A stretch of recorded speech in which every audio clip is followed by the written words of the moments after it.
দাঁড়িয়ে পেশাব করলে কি গুনাহ হবে? দাঁড়িয়ে পেশাব করলে সেটা অনুচিত এবং অনুত্তম হবে। কারণ হলো দাঁড়িয়ে পেশাব করলে তার ছিটা আমাদের গায়ে এসে লাগে, অথচ পেশাবের ছিটা থেকে বাঁচার জন্য নবী করিম সাল্লাল্লাহু আলাইহি ওয়াসাল্লাম তাকিদ দিয়েছেন। কবর আযাবের অন্যতম একটা বড় কারণ হলো পেশাব থেকে ভালো করে পরিচ্ছন্ন না হওয়া। এই জায়গা থেকে দাঁড়িয়ে সচরাচর পেশাব করা উচিত নয়। রাসূল আকরাম সাল্লাল্লাহু আলাইহি সাল্লাম সম্পর্কে আমাদের আয়েশা রাদিয়াল্লাহু তাআলা বলেছেন, এবং তিরমিজিতে হাদিসটি বর্ণিত হয়েছে।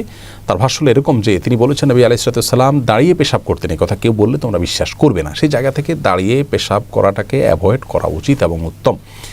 তবে সৌদি আরবের উলামায়ে কেরাম বিন বাজ, ইবনে উসাইমিন রাহিমাহুল্লাহ সহ অনেক উলামায়ে কেরাম বলে থাকেন যে কেউ চাইলে দাঁড়িয়ে পেশাব করতে পারেন, বিশেষ করে পেশাবের ছিটা ইত্যাদি আসবে, নাপাক হয়ে যাবে, তার কাপড় শরীর লেগে যাবে, এরকম আশঙ্কা যদি না থাকে তাহলে সে অবস্থায় দাঁড়িয়ে পেশাব করাতে অসুবিধা নাই তারা মনে করেন। তার কারণ হলো বুখারীর একটি হাদিস রয়েছে, যে হাদিসে নবী করিম সাল্লাল্লাহু আলাইহি সাল্লাম কোন একটা ময়লাযুক্ত এলাকাতে যেখানে বসার পরিবেশ ছিল না সেখানে দাঁড়িয়ে তিনি পেশাব করেছেন। এই হাদিসটাকে তারা ব্যাপক অর্থে নিয়ে থাকেন, কিন্তু প্রথম মতটি অধিকতর বিশুদ্ধ এবং দলিল থেকে আপনার দলিল সমৃদ্ধ বলে আমাদের কাছে মনে হয়। অতএব সচরাচর এবং সাধারণ অবস্থাতে দাঁড়িয়ে পেশাব না করে বসে পড়াই উচিত।